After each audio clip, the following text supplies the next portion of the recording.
தெய்வத்தால் ஆகாத எனினும் முயற்சிதன் மெய்வர்த்த கூலி தரும். தமிழக வெற்றிக் கழகத்தின் எங்களுடைய பொதுச் செயலாளர் மதிப்பிற்குரிய அண்ணன் மாண்புமிகு அமைச்சர் அண்ணன் ஆனந்தன் அவர்களே, அனைத்து அமைச்சர் பெருமக்களே, இன்றைய நிகழ்வின் முக்கிய சகோதரர்களாக இருக்கக்கூடிய சகோதரர் புதுக்கோட்டை சகோதரர் விஜயபாஸ்கர் அவர்களே, சகோதரர் கரூர் மாவட்டத்தின் எங்களுடைய சகோதரர் எம்.ஆர். விஜயபாஸ்கர் அவர்களே,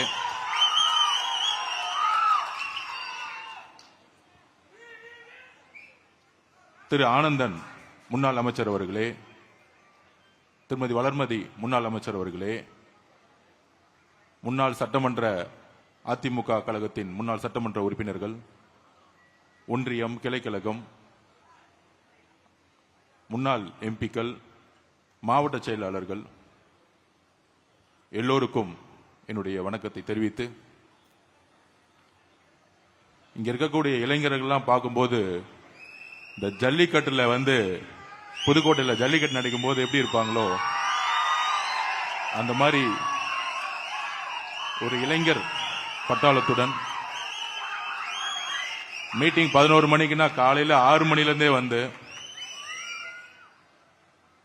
ஒரு எதிர்காலத்திற்காகவும் தமிழக வெற்றிக் கழகத்தில் ஒரு இணைப்பிற்காகவும், முக்கியமாக எங்களுடைய அண்ணன் தமிழகத்தின் மக்கள் தலைவர் முதலமைச்சர் எங்களுடைய அண்ணன் திரு சி ஜோசப் விஜய் அவர்களுடைய தலைமையில் இணைய வந்திருக்கக்கூடிய அனைத்து தொண்டர்களுக்கும் எங்களுடைய வணக்கம். இந்த இணைப்பு எதற்காக? 2 விஜயபாஸ்கர் அவர்கள்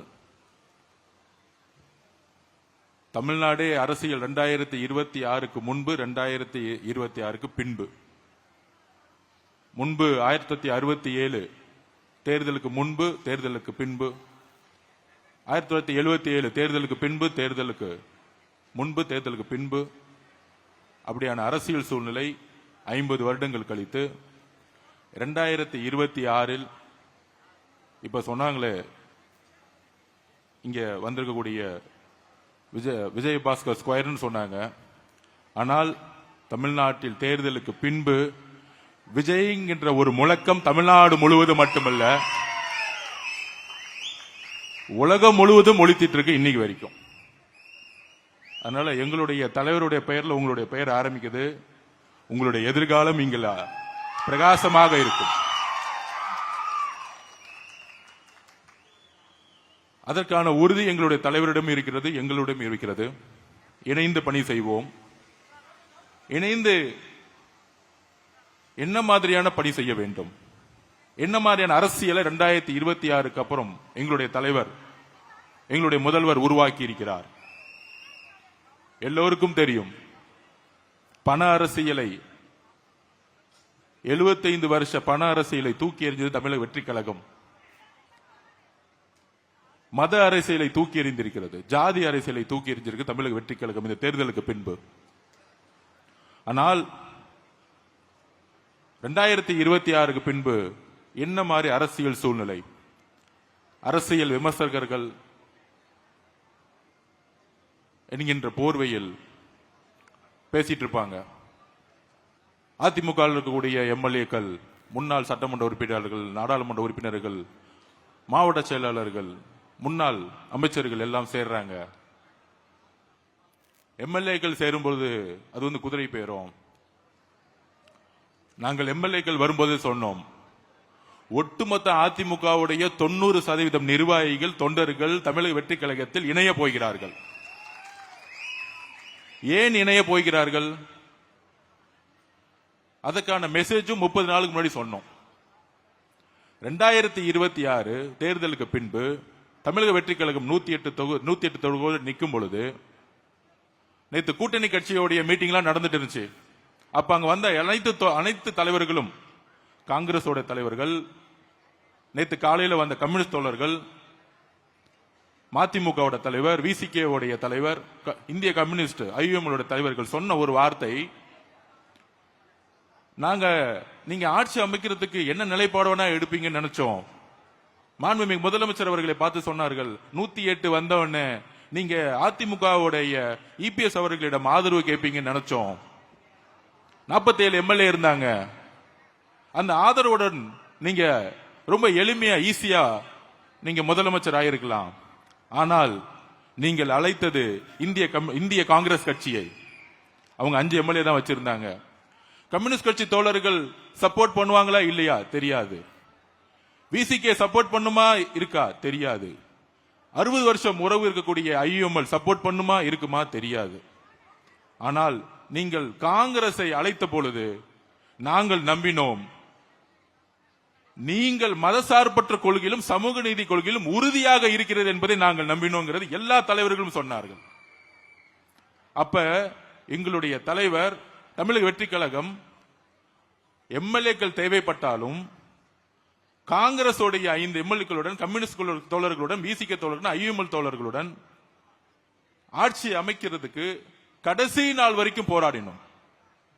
ஆனால் ஏன் அதிமுகவுடைய திரு இபிஎஸ் பழனிசாமி நாங்கள் ஆதரவு கேட்கவில்லை? It's a political strategy. என்ன பொலிட்டிக்கல் ஸ்ட்ராட்டஜி அது? தேர்தலுடைய ரிசல்ட் வந்துட்டு இருக்க நேரத்தில் ஒரு 7-8 மணிக்கெல்லாம் தகவல் வந்து 108 110 நிக்கிறோம். சரியாக நைட்டு 10 மணிலிருந்து திரு மு க ஸ்டாலின் அவர்களும் திரு உதயநிதி அவர்களும் அதிமுகவுடைய இபிஎஸ் பழனிசாமி அவர்களும் அவருடைய மகன் மிதுன் அவர்களும் பாஷ்யம் கன்ஸ்ட்ரக்ஷன் கம்பெனியுடைய ஓனர் அவர்களும் எல்லோரும் ஒன்று சேர்ந்து திமுகவும் அதிமுகவும் சேர்ந்து ஆட்சியை அமைக்க பேச்சுவார்த்தை நடத்த ஆரம்பிச்சிட்டாங்க. அதிமுகவுடைய நிறுவனர் யார்? புரட்சி தலைவர் அவர்கள் எதற்காக கட்சியை உருவாக்கினார்? அண்ணன் செங்கோட்டையன் வந்தார்களே இங்க, புரட்சி தலைவருடைய அமைச்சரவையில் பங்கு பெற்றவர். அதுக்கப்புறம் புரட்சி தலைவி அம்மா அவர்கள் அதிமுகவை வழிநடத்திய பொழுது எதற்காக என்ன சொல்லி வழிநடத்தினார்கள்? இந்த திமுக தீய சக்தி குடும்பம் ஊழலுக்காக உருவாக்கப்பட்டது.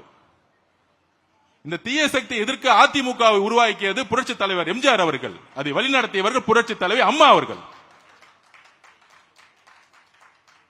புரட்சி தலைவர் அவர்களுக்கு என்ன நேர்ந்தது? புரட்சி தலைவி அவர்களுக்கு என்ன நேர்ந்தது? சட்டமன்றத்தில் மரபை பத்தி பேசுறாங்க. புரட்சி தலைவி அவர்களை சேலையோடைய இழுத்து கிழிச்சது யார்? இதே திமுக.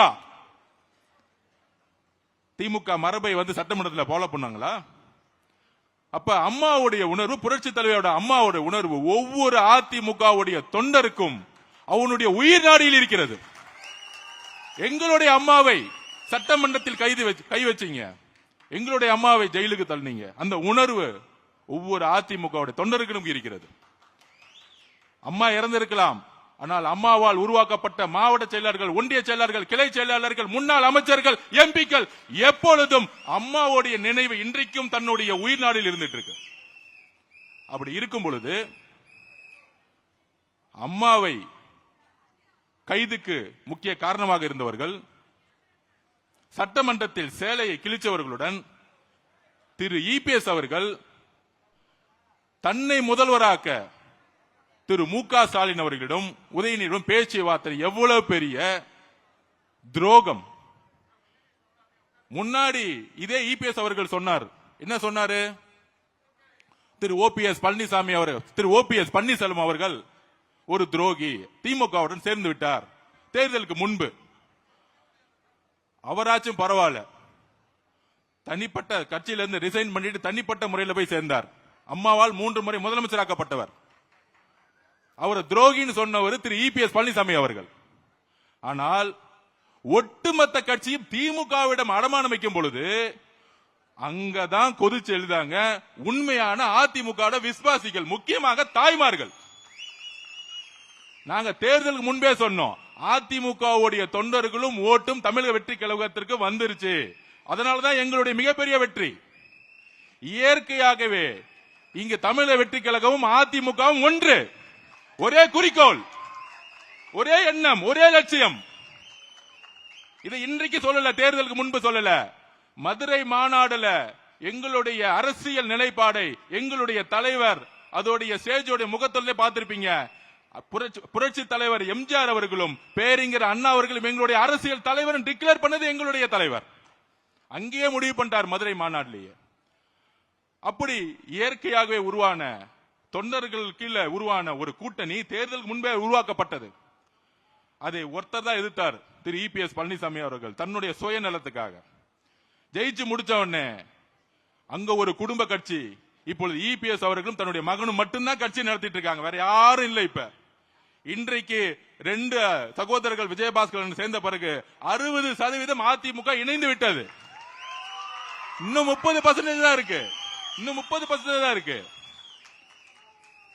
அப்ப பொதுமக்களுக்கு வெளிப்படைத்தன்மை நம்ம பேசணும். எதுக்கு இந்த பொலிட்டிக்கல் ஸ்ட்ராட்டஜி எடுக்கிறோம்? எதிர்காலம் இல்ல, உடன்படிக்கை ஏற்பட்டு விட்டது. இன்னும் அறிவிப்பு மட்டும்தான் இல்ல.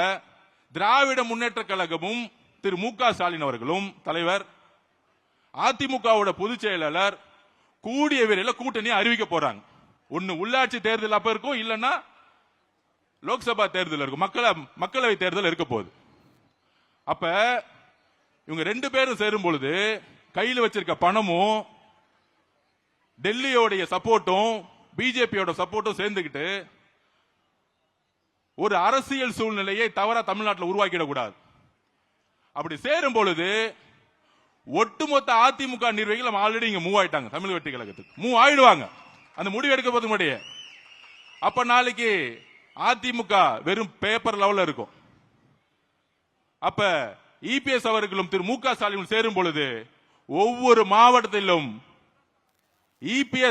திரு இபிஎஸ் அவருடைய அதிமுக வேலை செய்யறதுக்கு ஒரு நிர்வாகி இருக்க மாட்டாங்க, ஒரே ஒரு நிர்வாகி இருக்க மாட்டாங்க. அவருடைய மகனும் திரு இபிஎஸ் பழனிசாமி அவர்கள் மட்டும்தான் கட்சியில் இருப்பாங்க. இன்னொரு 5 பேர் இருப்பாங்க, அவங்களுக்கு தேர்தல் வேலை செய்யவே தெரியாது, அவங்களை விட்டுருவோம். இப்பயே தீர்மானம் போடுறாங்களாம், திரு மிதுன் அவர்கள் கட்சியை வழி நடத்தணும், இளைஞர் அணி தலைவர் ஆகணும். அதுல அவர் சொல்றாரு, அன்னைக்கு பேட்டி எடுக்கும்போது சொல்றாரு இபிஎஸ் அவர்கள், என்னுடைய மகன் ஒன்லி உறுப்பினர் தான், அரசியல் ஆசைனா எதுக்கு நீங்க உறுப்பினரா வச்சுக்கிறீங்க? எதுக்கு தெரியுமா? திரு உதயநிதி அவர்கள் சொன்னாருங்களே, என் மகன் 25 வருஷமா உறுப்பினரா இருந்தாரு, அதனால டக்கு நான் இளைஞர் தலைவர் ஆகிட்டேன், அதனால சட்டமன்ற உறுப்பினர் ஆகிட்டேன், அதனால துணை முதலமைச்சர் ஆகிட்டேன். இதே கதை தான் அடுத்து இபிஎஸ் அவர்கள் ஃபாலோ பண்ண போறாங்க. இது தெரிஞ்சுக்கிட்டாங்க எல்லா மாவட்ட செயலாளர்களும் எல்லா முன்னாள் அமைச்சர்களும் நல்லா தெரிஞ்சுக்கிட்டாங்க. இது குற்றச்சாட்டு அல்ல. 2 பேரும் சேர்ந்து சொன்னது யார் தெரியுமா?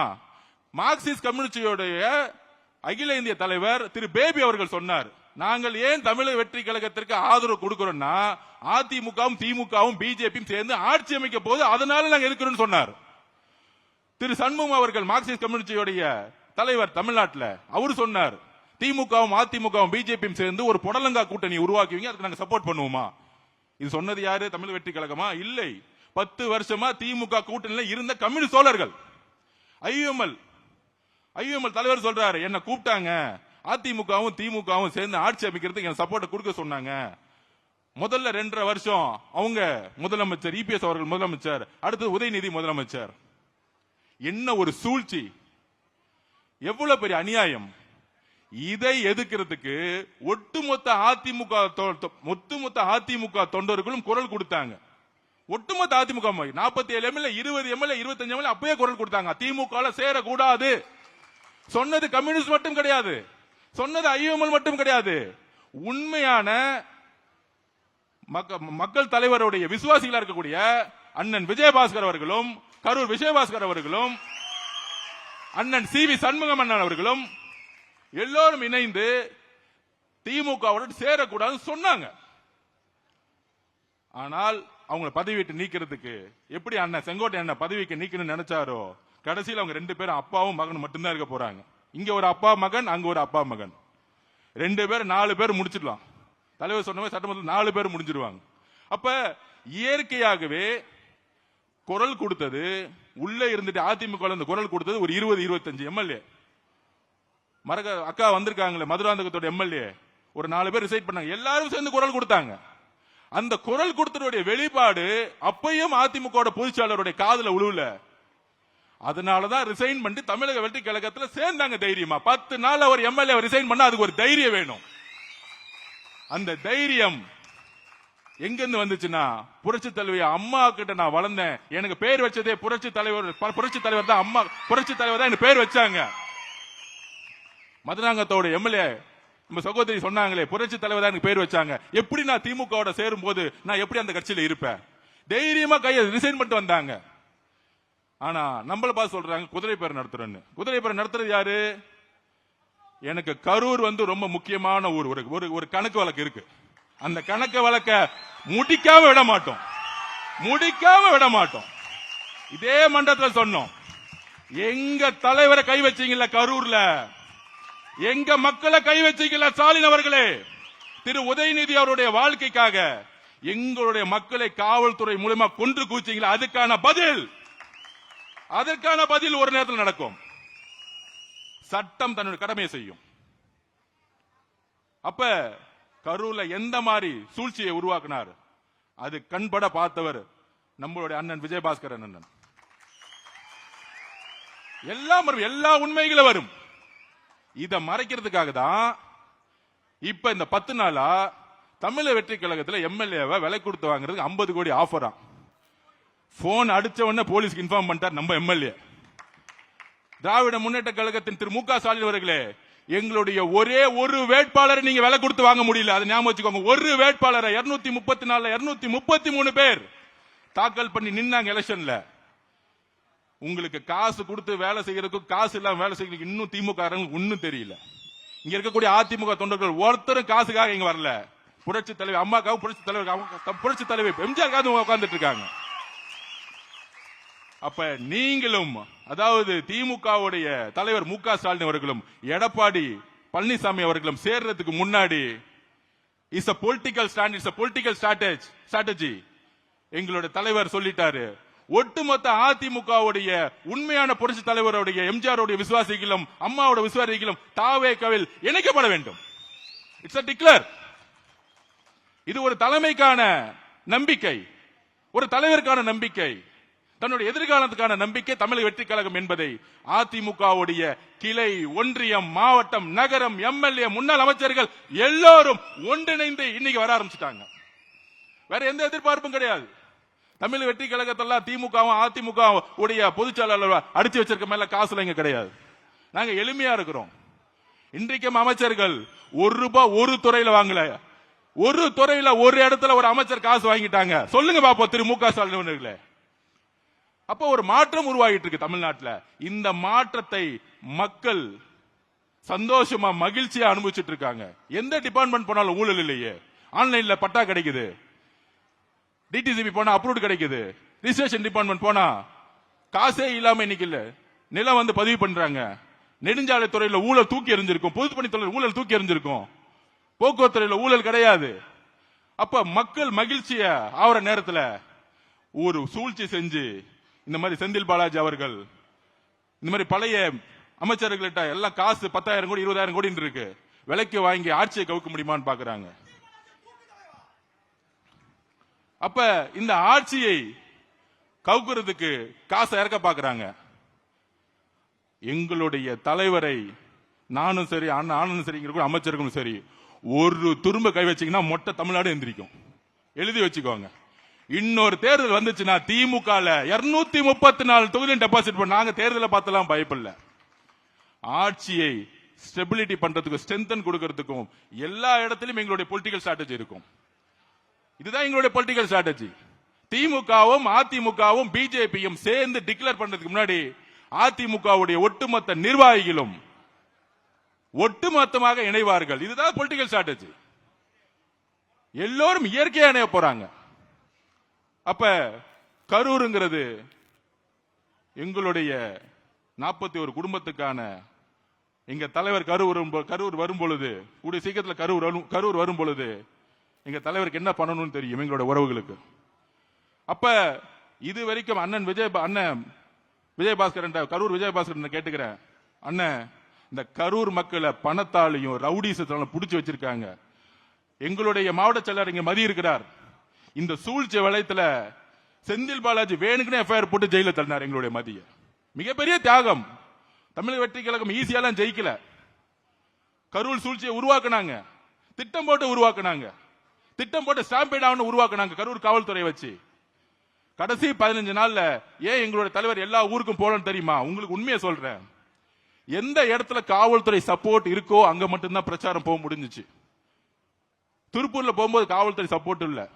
திடீர்னு எல்லாரும் கிளம்பிட்டாங்க. ஏன்னா கோயம்புத்தூர் மாவட்ட பொறுப்பாளர் திரு செந்தில் பாலாஜி திருப்பியும் அங்க இருக்க காவல்துறை அழுத்தம் கொடுத்து அவர் திருப்பூர் போகும்போது போலீஸ் எல்லாம் விலகிருங்க, 10 லட்சம் பேர் திருப்பி மக்கள் கூடட்டும், திருப்பி அவங்க இடிச்சுக்கிட்டு திருப்பி ஸ்டாம்பிட் ஆகட்டும். இப்படி ஒரு சூழ்ச்சி. அதனாலதான் கடலூர் கேன்சல் பண்ணப்பட்டது, கிருஷ்ணகிரி கேன்சல் பண்ணப்பட்டது. சோ திமுக ஆட்சியில் இருக்கிற வரைக்கும் ஒரு இயற்கையாகவே ஒரு ஸ்டாம்பிட் உருவாகட்டும், காவல்துறை எதுவும் சப்போர்ட் பண்ணக்கூடாது, ஒரு எஸ்ஓபி போடட்டும். அதனாலதான் 14 ஊருக்கு பிளான் பண்ணத எங்களுடைய தலைவரால போக முடியாத சிச்சுவேஷன். நிறைய டிஸ்ட்ரிக்ட்ல காவல்துறை சப்போர்ட் கிடையாது. இந்த உண்மையெல்லாம் மக்களுக்கு தெரியுமா? தெரிய வைக்கணும். ஆட்சியில் இருக்கும்போது காவல்துறை எஸ்பியா இருக்கும் பொழுது யார் யாரெல்லாம் 2000 போலீஸ்க்கு பர்மிஷன் கொடுக்கறேன்னு சொல்லிட்டு தலைவர் போகும்போது எல்லாரும் விலகி போயிடுவாங்க. போலீஸ் கடைசியில் ஒரு 10 லட்சம் மக்கள் நிற்கும் போது ஏதாச்சும் ஒரு திருப்பியும் வந்து பிரச்சனை ஆச்சுன்னா திருப்பியும் தூக்கி பழிய தூக்கி எங்களோட தலைவர் மேல போட்டுருவோம். இந்த கேவலமான அரசியலை செய்து திமுக. அதனால்தான் கரூருடைய இறப்புக்கு பின்பு தமிழகத்துடைய ஒட்டுமொத்த தாய்மார்களும் ஒன்று திரண்டாங்க எங்க தலைவர் பின்னாடி. இளைஞர்கள் ஒன்று திரண்டாங்க. கடைசியில அந்த கரூருடைய கண்ணீருடைய பாவத்துக்கு கொளத்தூர்ல திரு மு.க. ஸ்டாலின் அவர்கள் நீங்க தோத்தீங்க. நீங்க தோத்த பிறகு கண்ணீர் விட்டீங்களே, நீங்க தோத்த பிறகு கண்ணீர் விட்டீங்களே, அந்த கண்ணீர் கரூர் மக்களுடைய கண்ணீர் ஞாபகம் வச்சுக்கோங்க. அந்த பாவம் உங்களை சும்மா விடாது, உங்க குடும்பத்துக்கு விடாது. நாங்க இன்னைக்கு சொல்றோம், இந்த திமுக அதிமுக தாவேகாவுடைய இணைப்புக்கு அப்புறம் உங்க குடும்பத்துல நீங்க தான் கடைசி முதலமைச்சர் திரு மு.க. ஸ்டாலின் அவர்களே. எழுதி வச்சுக்கோங்க, எழுதி வச்சுக்கோங்க. கிளம்பி லண்டன் போய் செட்டில் ஆக வேண்டியதான் உங்க குடும்பம். கிளம்புங்க, கொள்ளடிச்ச பணத்தோட கிளம்பிருங்க. நாங்க ஓபனா டிக்ளேர் பண்றோம், கரூருக்கு அப்புறம் எங்களுடைய பரம எதிரி நீங்க தான். அப்ப ஒட்டுமொத்த ஊழலையும் உருவாக்கிட்டு இன்றைக்கு நம்மள பார்த்துட்டு சோபா மாடல் ஆட்சி, ஒவ்வொரு தொகுதி 50 கோடி செலவு பண்ணிட்டு இன்னைக்கு செந்தில் பாலாஜி வச்சுக்கிட்டு 50 கோடி கொடுத்து தாவேகாவோட எம்எல்ஏ தூக்கலாமா, ஆட்சியை மாத்தலாமா, எல்லா திருட்டு வேலையும் பண்றது திமுக. ஆனா சும்மா உட்கார்ந்துகிட்டு தேவையில்லாத ஒரு பிரச்சாரத்தை உருவாக்கிட்டே இருப்பாங்க திமுக. இதுக்கு தமிழர்களுக்கு எல்லா ஸ்ட்ராட்டஜியும் தெரியும். எலெக்ஷன்ல எப்படி வின் பண்ணணும் எங்க தலைவருக்கு தெரியும், எப்ப பிரச்சாரம் பண்ணணும் தெரியும். சட்டசபையில சொன்னோம், 4 நாள் உட்கார்ந்துகிட்டு வாயத்தரங்க சிஎம் வாயத்தரங்க சிஎம் கருப்பு பேட்ச் கொண்டு வராங்க. 4வது நாள் தான் பேச, 4வது நாள் 30 நிமிஷம் பேசினார். ஒட்டுமொத்த தமிழ்நாடு பிளாஸ்ட் முடிஞ்சிச்சு. அப்ப தமிழக அதிமுகவுடைய தொண்டர்கள், இங்க இருக்கக்கூடிய நிர்வாகிகளுக்கு ஒரு வேண்டுகோள், தமிழக வெற்றி கழகம் ஒரு குடும்பம் மாதிரி. இங்க இருக்கக்கூடிய மாவட்ட செயலர் மதிய அவர்களா இருக்கட்டும், புதுக்கோட்டையில் இருக்கக்கூடிய பர்வேஷாவா இருக்கட்டும், எல்லோரும் இதுவரைக்கும் நாங்கள் இதுவரையும் கட்சி சண்டையோ கட்சி பாலிடிக்ஸோ ஒருத்தர் குறை சொல்லி வளர்றதோ கிடையவே கிடையாது. ஒரு குடும்பம் மாதிரி இருப்போம். நாங்க ஒவ்வொருத்தரையும் நாங்க என்கரேஜ் பண்ணுவோம். ரமேஷ் பேசுறாரா, நல்லா பேசுறப்ப மேலவா. எங்க தலைவர் அப்படிதான் பேசி முடிச்ச உடனே அர்ஜுன் நீங்க நல்லா பேசுனீங்க அர்ஜுன் அப்படின்னு ஒரு தைரியமான தலைவர். அவ்வளவு ஒரு ஃப்ரீடம் இருக்கு இந்த கட்சியில. இங்க இருக்கக்கூடியவர்கள் எல்லோரும் அந்தந்த மாவட்டத்தில் இருக்கக்கூடிய நிர்வாகிகளோட ஒன்றிணையணும். இங்க சென்னையில மட்டும் ஒன்றிணையக்கூடாது, மாவட்ட லெவல்ல ஒன்றியம் கிளை கழகம் எல்லாத்திலும் ஒன்றிணையணும். அதுக்கான பக்குவம் தமிழக வெற்றி கழகத்திற்கு உங்களுக்கும் இருக்கும். நமக்கான ஒரு குறிக்கோள் கனவு இருக்கு. ஆட்சிக்கு வந்துட்டோம், என்ன குறிக்கோள்? இதுதான் குறிக்கோள். திராவிட முன்னேற்ற கழகம் மொத்தமா கொள்ளை அடிச்சு இது வரைக்கும் மக்களுக்கு தண்ணி கொடுக்கல. குழாயில தண்ணி கிடையாது, சரியா கரண்ட் கிடையாது, சரியா ரோடு கிடையாது. அப்ப இந்த எளிமையான பணிகளை செய்யறதுக்கு நாங்க முயற்சி செஞ்சுட்டு இருக்கோம். இது எல்லாம் ஒரு ஊழலா மாத்தி கடைசி ஒரு 40 கோடி கொடுத்து மக்கள் அவங்களை ஜெயிக்க வைக்க முடியல, தூக்கி எறிஞ்சிட்டாங்க. அப்ப தமிழக வெற்றி கழகம் ஏன் பண அரசியல் விரும்ப மாட்டேங்குது? தமிழரோட நோக்கம் என்ன? திமுக ஆல்ரெடி 40 கோடி 30 கோடி கொடுத்து தோத்துட்டாங்க. அப்ப இங்க இருக்கக்கூடிய அமைச்சர்கள் எல்லோரும் முதலமைச்சருடைய வழியில் பணம் வச்சுட்டு என்ன பண்ண போறோம்? பணம் வச்சுதான் திமுக தோத்துட்டாங்களே. இனிமேல் நேர்மையான அரசியலை தலைவர் வழியில் செய்யணும். எல்லாரும் முடிவு பண்ண தமிழக வெற்றி கழகத்தில் எல்லாரும் முடிவு பண்ணிட்டாங்க. சோ நம்மளுடைய தலைவர் வழியில் நேர்மையான அரசியலையும் மக்களுக்கான அரசியலையும் கொள்கைக்கான அரசியலையும் உருவாக்க வேண்டிய காலகட்டத்தில் தமிழக வெற்றி கழகம் இருக்கிறது. திராவிட முன்னேற்ற கழகம் கொள்கைக்கான அரசியலிருந்து வெளியே போயிட்டாங்க. திமுக தலைவர் சுத்தி யார் இருக்கா? திரு செந்தில் பாலாஜி, திரு வேலு, திரு நேரு. அவங்களுக்கு கொள்கை அரசியல் என்னன்னு தெரியாது, ஊழல் அரசியல் மட்டும்தான் தெரியும். திமுக கொள்கை அரசியல் வெளியே போயிட்டாங்க.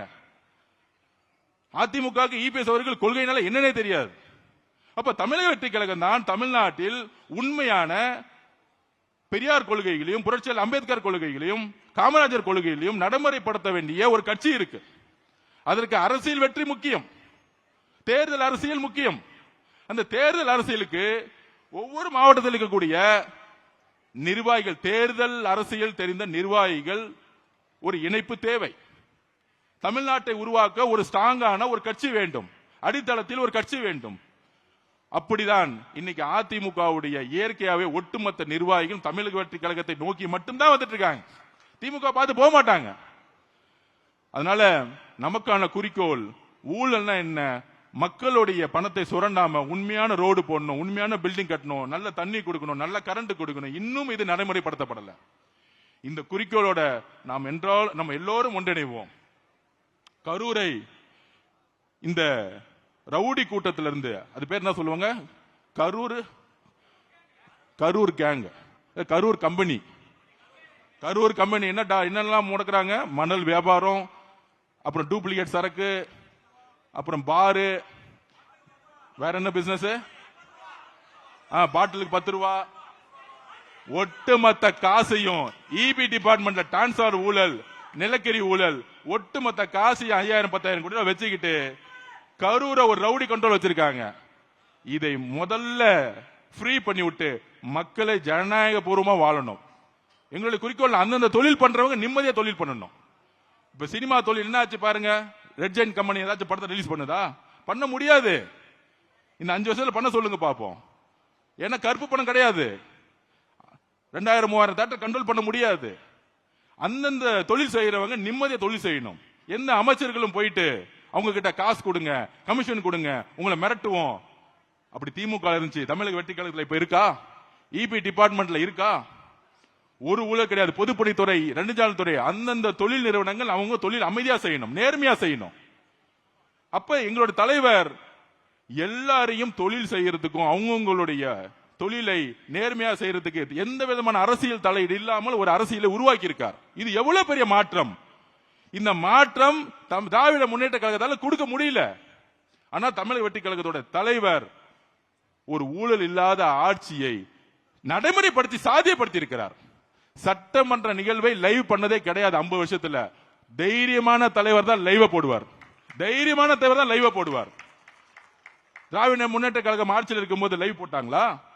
திரு மு.க. ஸ்டாலின் ஜனநாயகத்தை பத்தி பேசுவார லைவ் போட்டாங்களா? பத்திரிகையாளர் பத்தி கேட்கிறேன், லைவ் பண்ணாங்களா? ஏன்? எங்களுடைய தலைவர் அவர்களுக்கு முதலில் அவர் மீது நம்பிக்கை இருக்கு. அவர் மீது நம்பிக்கை வைக்கிறதா வெளிப்படைத்தன்மையோட இருப்பாங்க. அதனால அதிமுகவுடைய சகோதர சகோதரிகளே, உங்களை வரவேற்கிறோம். இது நம்மளுடைய குடும்பம். தமிழக வெற்றி கழகம் ஒரு கட்சி கிடையாது, இது ஒரு குடும்பம். எல்லாருக்குமான ஒரு எதிர்காலம் இங்கே உருவாக்கப்படும் என்கிறதை சொல்லி நம்மளுடைய கொள்கை வழியில் எப்பொழுதும் நடப்பணுங்கிற உங்களுடன் பகிர்ந்துகிறேன். தேங்க்யூ.